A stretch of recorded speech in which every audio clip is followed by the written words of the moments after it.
c'est la tête de la couronne. Les rois ne parlent pas beaucoup. Ils parlent à la fin. Monsieur, madame Darisha, on attend. On dit, eh, mon Dieu, on peut laisser maman te la tuer. Son fils, non, c'est le vieux.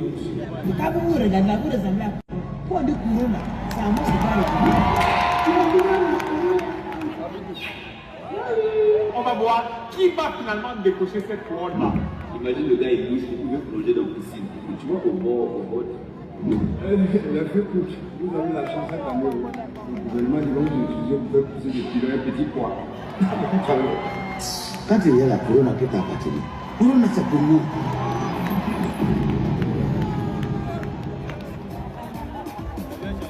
Ça promet, n'est-ce pas? Ça promet, n'est-ce pas? Est-ce qu'on peut applaudir nos 12 candidats de ce soir?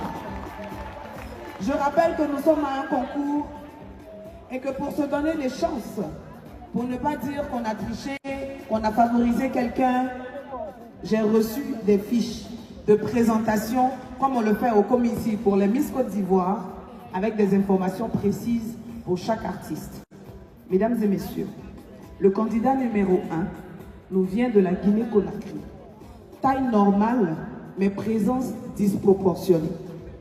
Marié à son talent et en concubinage sérieux. Les dettes que l'on lui connaît, il doit 3500 au boutiquier de son quartier parce que c'est chez lui qu'il s'approvisionne en spaghettis.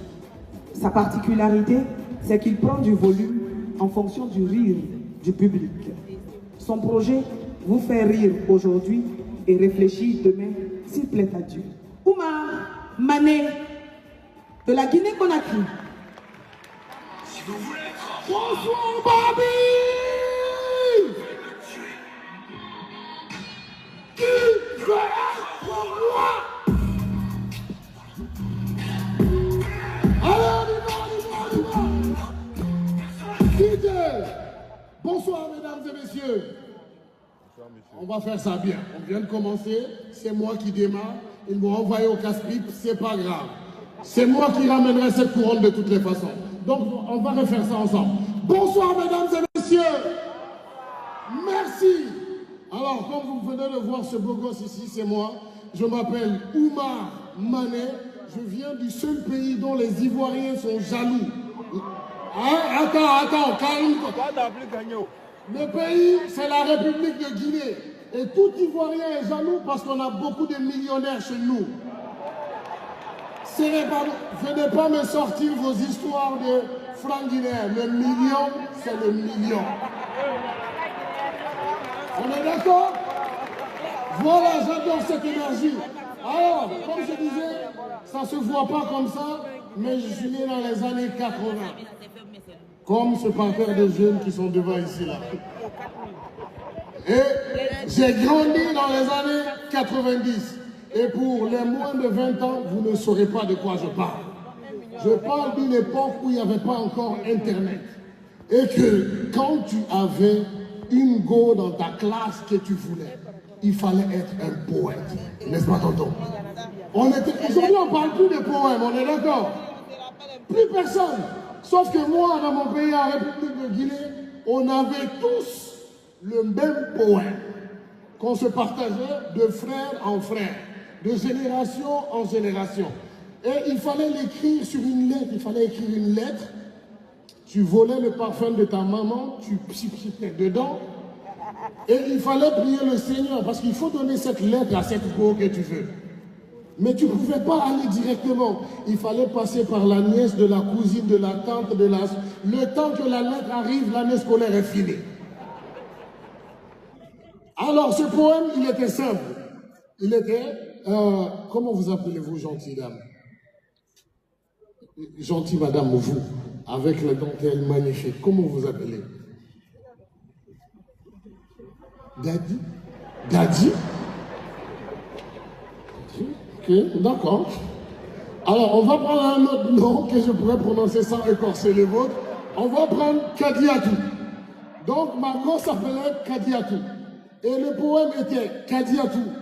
Si tu étais une fleur, je t'aurais planté dans mon cœur et t'aurais arrosé de mon... On a eu les mêmes poèmes ici aussi. Ah, tu es d'accord? Vous avez eu les mêmes poèmes. Sauf que j'avais pas confiance à mon niveau en français, je faisais confiance à mon grand frère. Et ce petit poème de 7 lignes avait 27 fautes, écrit par mon grand frère qui était mon talon à moi. Maintenant, il fallait attendre que l'année scolaire suivante, la fille t'aime en retour. Si elle t'aime en retour, tu es sauvé. Si elle t'aime pas, change d'école, mon frère. Parce que quand une fille te déteste, elle ne te détestait pas seule. C'est elle et toute son équipe qui te détestaient ensemble dans l'école. Quand c'est pour te détester, elles savent se mettre ensemble.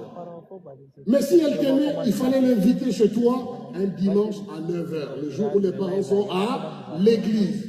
Tu t'assures que dans ta radio Sharp 6 piles, il y a les 6 piles. Je ne sais pas, à cette époque, on croyait tous naïvement que si tu mettais ces 6 piles dans le frigo, ça se rechargeait. N'est-ce pas? Et pour ne pas que tes 6 piles finissent vite, tu prenais ta cassette, tu avais un stylo. Et on a eu la même enfance, hein? Et sur ta cassette, tu avais une variété. Il fallait montrer à la fille qui était romantique. Donc il te fallait un slow. Et dans les années 90, à l'époque, il y avait un slow. Je vais voir s'il y a des connaisseurs ici ce soir, mesdames et messieurs. En français qu'il fallait avoir impérativement, ça commençait. Laisse-moi juste cette soirée. Ah, faites pas genre. Faites pas genre. Darling. Today. Carton.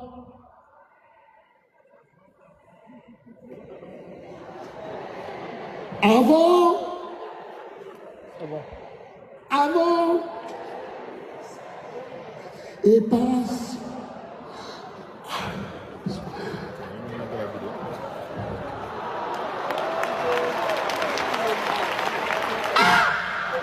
Quelle époque! Mais c'était pas assez. Il te fallait encore un autre morceau en anglais qu'on ne comprenait pas. Et à l'époque, il y avait une chanson qui cartonnait. Je suis certain que vous la connaissez. Elle commençait comme ça. I believe I can fly.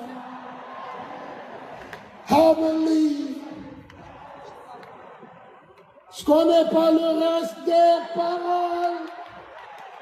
Mais je chante quand même. Hey, hey, I believe. Mon frère, tu mettais ça, la fille disait, il est romantique, hein? Mon champion, tu sais que le lendemain à l'école, t'es Mansa Moussa. T'es le Dieu vivant, on t'appelle Jésus. Quelle époque. Aujourd'hui, les choses vont très très vite. Ça se drague sur Snap. Le lendemain, ils sont en couple. 2 heures après, ils se détestent. À l'époque, il fallait être un visionnaire. N'est-ce pas?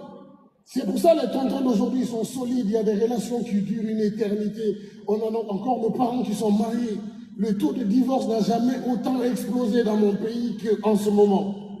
Il y a des gens qui sont... Aujourd'hui, le mariage de moi, c'est un contrat. Il est aussi rapide que les forfaits. Je suis allé épouser une blanche. Ne faites pas ça, les gars. C'est périlleux. Et j'ai fait mieux parce que j'aime le challenge. Je suis allé épouser une Suisse allemande. Je parle même pas allemand. Elle m'a invité dans son pays. J'ai laissé mon super beau pays dont vous êtes tous jaloux, la Guinée.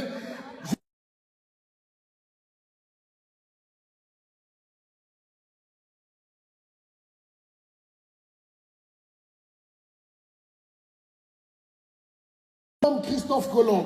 Genre, j'ai découvert ici. Jamais je me suis senti autant en sécurité. Partout où je passais, la police s'assurait que j'allais bien. Pourquoi j'ai quitté la Suisse, vous vous demandez? Tout va trop bien dans ce pays. Trop bien. Ils ont d'abord 7 présidents. J'ai dit, ça c'est un manque d'ambition. Chaque président n'est président qu'1 an. Je fais... Je vous...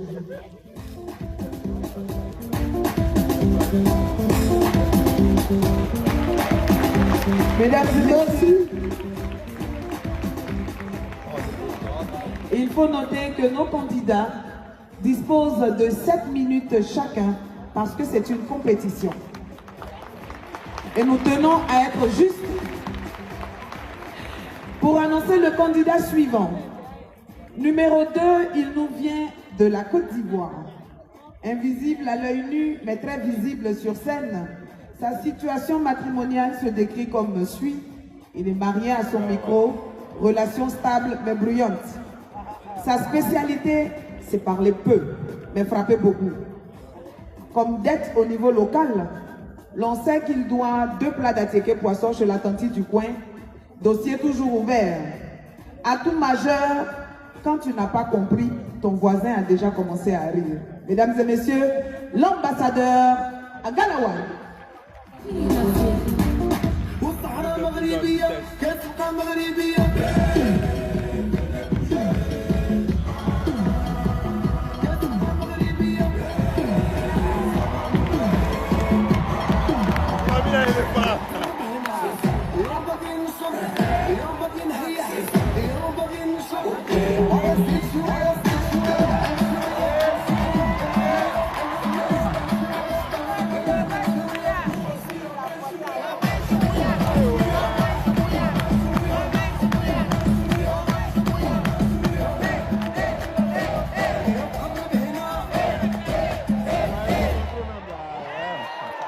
Bonsoir, Abidjan.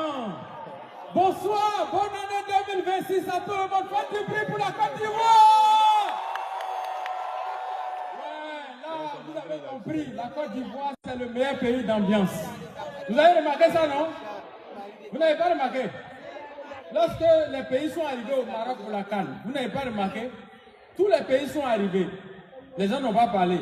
Mais dès que la Côte d'Ivoire est arrivée, on dit voilà! La CAN va commencer. Et nous là, on est toujours spécial quoi. La Côte d'Ivoire est un pays qui est respecté. Et partout où on passe, on nous respecte. Applaudissez très fort pour la Côte d'Ivoire. Ouais. Non mais c'est vrai. C'est vrai. Là où vous me voyez quand je viens du Maroc, hein. Ouais, je viens du Maroc. C'est un joueur même qui m'a donné un manteau là. C'est l'autre là, c'est Michael. Il dit c'est trop gros, il ne peut pas supporter. Donc il m'a donné, il dit comme tu t'en joues à bonjour, il faut porter, tu vas partir. Mais franchement, il faut dire que le couturier qui a fait les habits des joueurs là, il est professionnel. Hein? C'est les joueurs qui ne lui ont pas donné la tâche facile. On dit mais les habits là est gros comme ça. Mais le problème c'est qu'il les a appelés, venez prendre vos mesures. Il ne les a pas vus. Donc il s'est débrouillé, il a attrapé un. Le plus grand là, c'est Fofana. C'est lui qui l'a attrapé, il a pris ses mesures. Et comme il n'a pas vu les autres, il a fait taille standard pour tout le monde.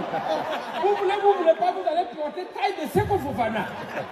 C'est quoi ça, vous avez vu, il y en a qui sont dans la ville, on dirait pingouin. Il y a un gars comme Chris Inao comme ça, il est petit comme ça. Il est dans la ville là. C'est taille de Seko Fofana. On le voit, on dit les éléphants arrivent, il a arrêté comme ça. On dit voilà les éléphants et puis il marche comme ça. Lui-même on ne le voit pas dans la vie là. Non, franchement, il faut dire que dans la vie il faut être pro, il faut être pro. Il faut être pro. Mais moi je respecte le styliste, hein. Le styliste là je le respecte. Lui, il est très professionnel. Parce que quand la FIF l'a appelé pour dire viens faire habit des éléphants, il a dit c'est pour qui? On dit c'est éléphant. Après les gens disent non, habit là est gros. Entre nous, éléphant, on n'a qu'à couler son habit comment. L'éléphant n'est pas petit. Il y a un adage qui dit, même si l'éléphant a maigri, comment le Cameroun, le lion ne peut pas porter son débardeur. On a toujours dit ça. Maintenant que je vous vois applaudir très fort, Excellence, Monsieur le Premier ministre, Maman Kandia et toutes les autorités qui sont là ce soir, merci de soutenir chaque année. Bonjour. Mais bonne et heureuse année 2026 à vous. Cette année, moi, je ne vous souhaite pas longue vie. Je ne vais pas vous mettre dans problème. Parce que ça ne sert à rien d'avoir longue vie si tu n'as pas l'argent. Donc, je vous souhaite l'argent. Bon, toi, on te souhaite longue vie et puis tu es content. Maintenant, tu as longue vie et puis tu n'as rien. Qui va te nourrir? Il faut souhaiter l'argent aux gens. Comme ça, ils vont vivre longtemps. C'est ça. Mais en même temps, je souhaite à tous ici que Dieu nous aide à conseiller les voleurs. Non, les voleurs, ils sont courageux quand même. Hein. C'est-à-dire, voleurs, C'est le métier le plus risqué au monde. Vous voyez les voleurs comme ça, vous pensez que c'est amusement. Voler, même quand il n'est pas de service, il est toujours en danger. Il ne sait pas, à tout moment, un faux coup peut lui arriver. Tout moment, il passe. Voler, il est comme militaire. Quand il marche comme ça, il est toujours en alerte. Même quand il n'est pas en train de voler, quelqu'un a volé et puis on crie voler, il se met à l'abri d'abord. Et puis il dit, ça peut venir vers toi. Voler souffre, hein? Mais c'est quand on a déjà attrapé voler devant vous. Quand on attrape voler, de toute façon on le frappe, ça fait mal. Ça fait mal, hein? On frappe voler, même souvent, même quand on attrape voler, même ceux qui n'ont pas volé, ils passent et ils demandent seulement. Il a fait quoi? On dit il a volé. Kiss. Tout le monde veut le frapper. Voler. Mais c'est-à-dire que tout ce que les gens trouvent là, ils prennent pour le frapper. J'ai dit des jours là, ils ont giflé un volet à un marteau dans mon quartier là-bas. Du coup, même ses dents sont versées dans sa bouche, quoi. Il faut le voir en train de sortir ses dents, il fait quoi? Lèvre supérieure là, c'est long quoi. Et puis il se retourne, il voit le gars qui l'a giflé, il dit, est-ce que c'est ton chantier? Il dit non. Mais je t'ai donné avant sur ton prochain vol. Voler est dur, hein? Moi, je ne sais pas pourquoi les gens continuent de voler. Voler un métier, tu voles 100 francs, on te frappe pour 12 000. Mais ils n'arrêtent pas, hein? Ils sont toujours dedans. Et souvent, ils ne volent même pas bonnes choses. Ils ont volé des choses inutiles. Il y a un qui a volé couche de bébé avant qu'il y ait au marché. Couche de bébé, l'enfant a déjà gâté dedans. Tu as fait quoi avec? C'est plus utile. La femme, là, son enfant a gâté dedans. Elle l'a caché dans sa chaise. Elle s'est dit non, Anna, elle va jeter ça dans la poubelle. Il est quitté là-bas, on dit, dès qu'il a vu ça, c'est la même temps, il pensait que c'est bisou. Quand il a pris là, les gens ont crié voler. Lui-même se retourne, quand il a vu tout le marché derrière lui, il a dit, son âme est sortie de son corps, il a attrapé, il a ramené. Et puis il regarde devant le plus proche commissariat, il a commencé à courir. Ça va au commissariat, hein? Les gens étaient derrière lui. Quand les policiers l'ont vu venir, ils ont fermé le portail du commissariat. Là. Il a crié, hé, ouvrez! Nouveau volet arrive au commissariat. Il y a un policier qui a crié, on est fermé. Il dit, vous êtes fermé pourquoi? Je viens. Il y a un qui dit, non, aujourd'hui c'est férié. Il dit, férié où? Depuis qu'il y a férié dans le commissariat, ouvrez. Sinon vous allez avoir ma mort sur votre conscience. Il dit, non, dégage. Quand il a dit dégage, dans ce moment il a crié, on vient. C'est où le commissariat qui est de garde? Après, il a entendu, il a pris la route de Plateau, on dirait, ça va se rendre au tribunal. Faut pas jouer avec, hein? Franchement, j'ai vu que ça sonnait, ça veut dire que je dois partir. Est-ce que je dois partir? Non! De partir? Non! Voilà, donc on fait quelques secondes encore. Non, franchement, sinon, habit qu'il a porté là. C'est pas habit par hasard, hein? Les éléphants ont porté ça pour avoir des ambitions. J'espère qu'avec ça, on va valider le 4e mandat.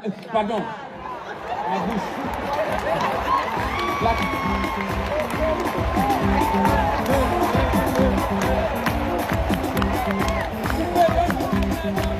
7 minutes pour l'ambassadeur Agalawan.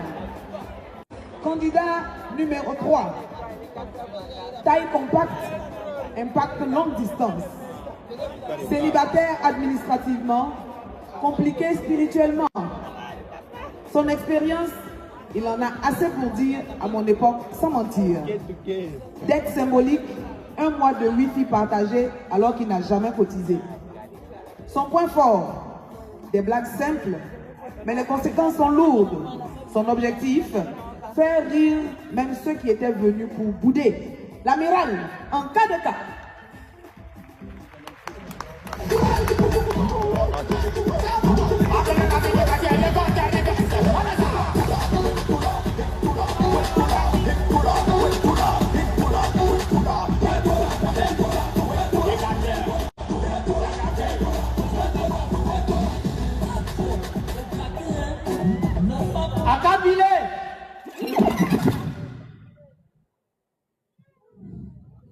Pardonnez, faites les photos.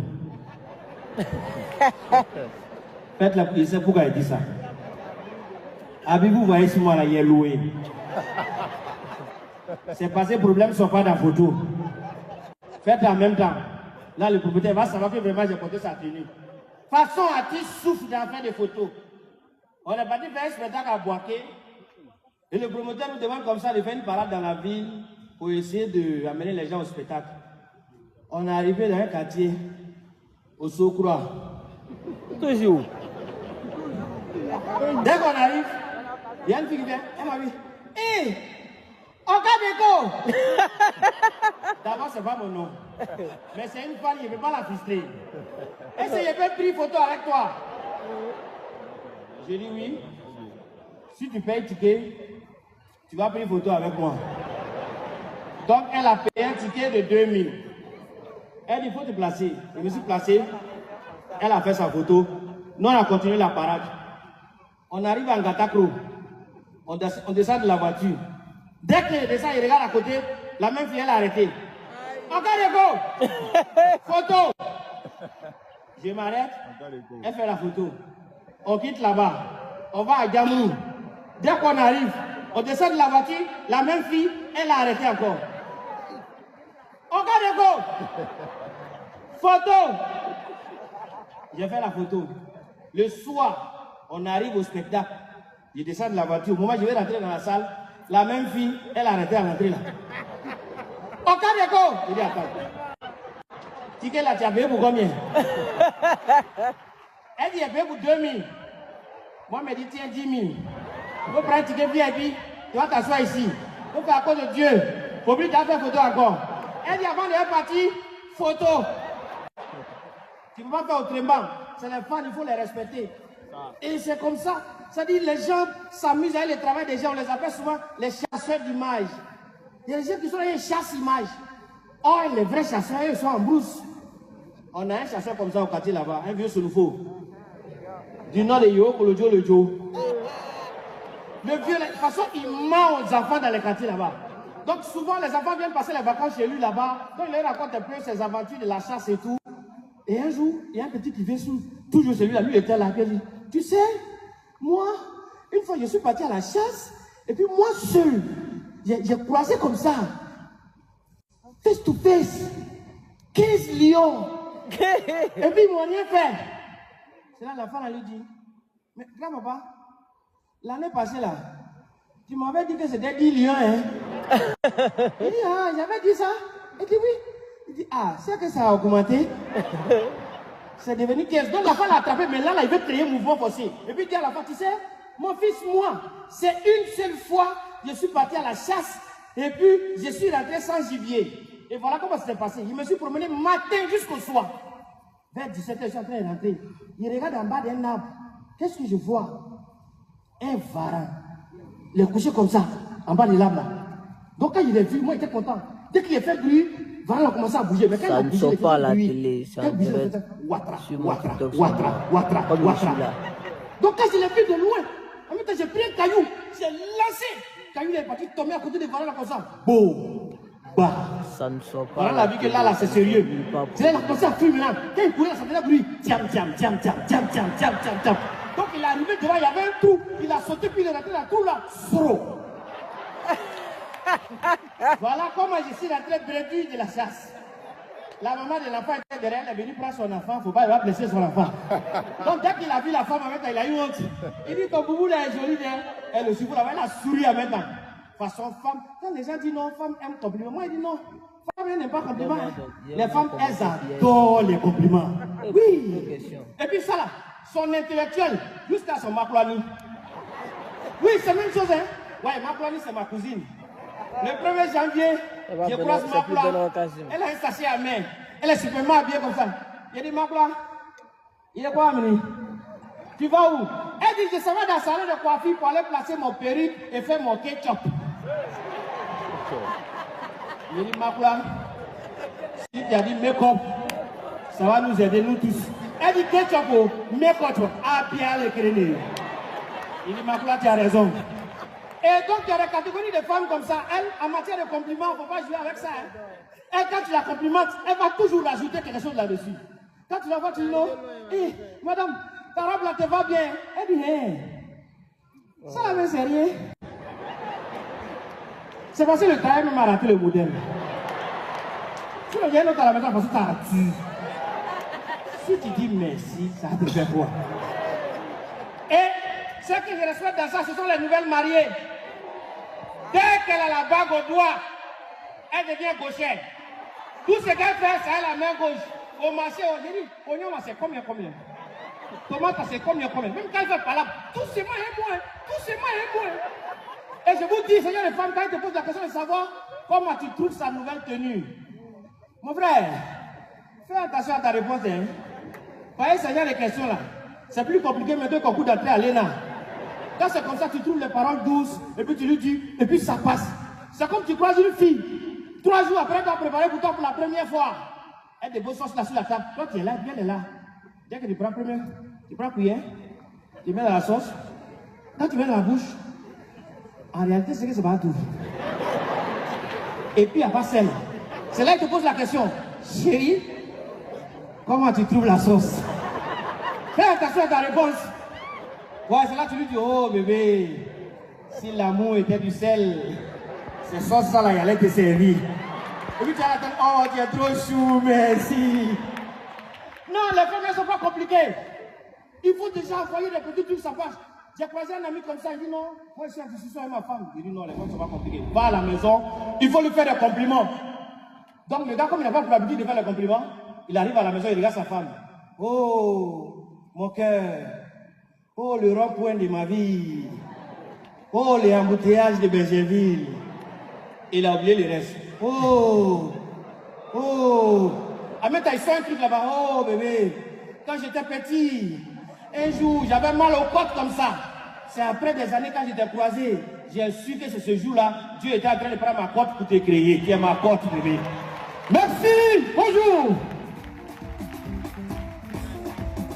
L'amiral en cas de cas. Candidat numéro 4.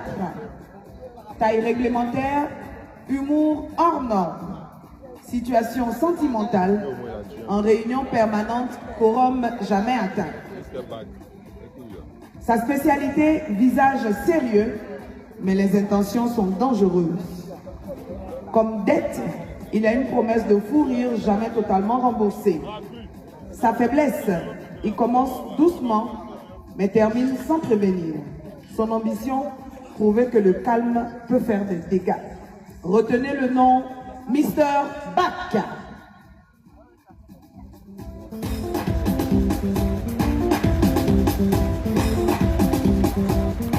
Public de bonjour, bonsoir. On va aller très vite, comme on n'a pas beaucoup de temps. Par applaudissement, est-ce qu'il y a des parents d'élèves dans la salle? Alors, j'ai un conseil pour vous. Chaque matin, quand vous vous réveillez, prenez au moins 5 minutes pour avoir peur de votre enfant. Je sais pourquoi il dit ça. Ils savent toujours. Vous savez, c'est vrai que nous, avant, quand on était élèves, on volait nos parents. Mais les enfants de maintenant, là, ils sont pas là pour s'amuser. Hein? Non, ils sont pas là pour rigoler.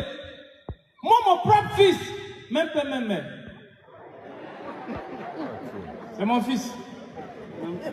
Il vient me trouver la dernière fois, il dit, papa, notre maître dit, chaque parent n'a qu'à donner 250 000 à son enfant, on va refaire la clôture de l'école.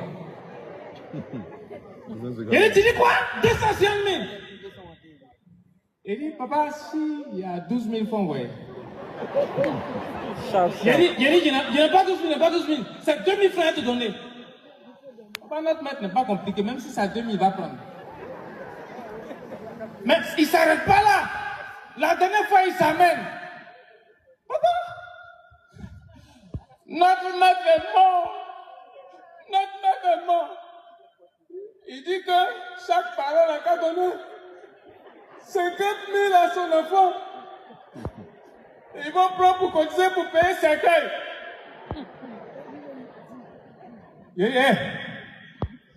Tu dis qui est mort? Papa, c'est notre maître. Maintenant, qui a dit de cotiser 5 000 pour payer ces cueils-là? C'est notre maître. En tout cas, je l'ai regardé de fond en comble, de haut en bas. Je ne sais même pas ce qu'il a dû faire. Il est mordu.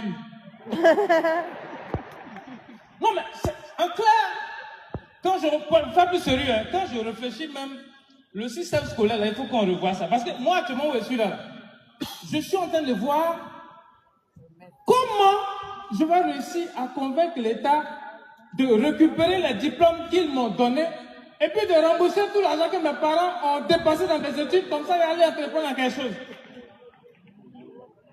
Parce que ce système scolaire, il faut qu'on le revoie. Pourquoi on ne va pas former les enfants en fonction de ce qu'ils doivent devenir? Par exemple, en Europe, là, les petits blancs, ils ont à peine 3 mois, 6 mois. C'est eux qui fabriquent les portables que vous utilisez là.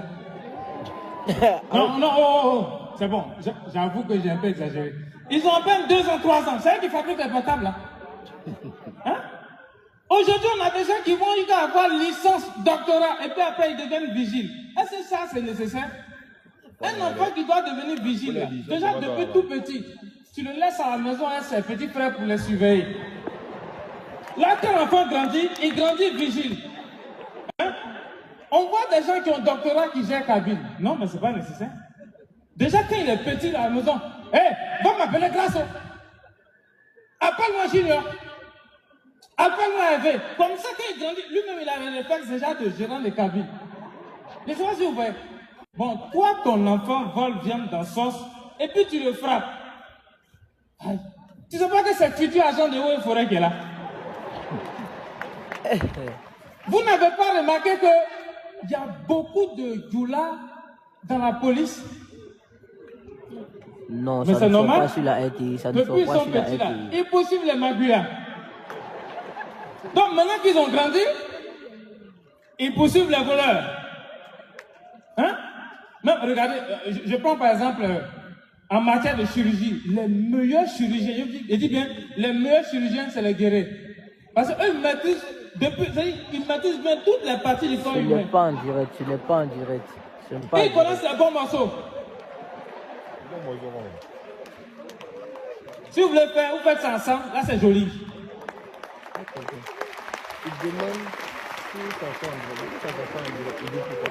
Mais vous voyez, moi ce que je pourrais vous dire, pour cette année 2026, je vous demande pardon. On ne veut pas voir quelqu'un sur le pont de Gaulle là-bas en train de se suicider. Pardonnez. Pont de Gaulle là, laissez ça en paix. Ce n'est pas le seul pont, on a d'autres ponts. Hein? On a pont Agban, on a premier pont, deuxième pont, troisième pont, on a pont Soro, pont HKV. Vous ne pouvez pas partir là-bas, toujours sur le pont de Gaulle. Pont de Gaulle même, vous allez là-bas, on vous attrape. Hein? Et puis même, suicider, ils sont pressés pour faire là. Vous pouvez désactiver d'autres les ne savent commentaires pas à faire. votre Suicider niveau. qui est facile comme ça. Désactiver les commentaires Hein? à votre niveau. La dernière fois, j'arrive au niveau de Agban. Il y a un gars, on dit, il a sauté du pont Agban. Il est couché là. Malheureusement, il n'est pas mort. Toi, tu es suicidé et puis tu sautes à tes 2 pieds. Non, on ne fait pas ça. Bon, maintenant là, tu as 2 problèmes. C'est-à-dire que le problème qui t'a amené à vouloir te suicider, et puis maintenant tu dois payer fauteuil roulant. C'est pourquoi moi, généralement, quand je veux me suicider, c'est toujours ma tête d'abord. C'est comme ça qu'on fait. La dernière fois comme ça, il y a un vieux du là, il voulait se suicider. Toi, tu te suicides, tu prends, toi, tu mets dans ton cou. Dès qu'il a mis ça, serre son cou, il dit Seigneur Jésus. Ah, donc tu connais Jésus. En tout cas, 2026 là, si vous voulez faire quelque chose, si vous avez quelque chose à faire en 2026 là, faites ça bien. Le suicide, c'est un truc qui est trop sensible pour manquer ça. Tu ne peux pas rater ton suicide, c'est pas élégant. C'est pas joli à voir. Merci, c'était Mr. Mac.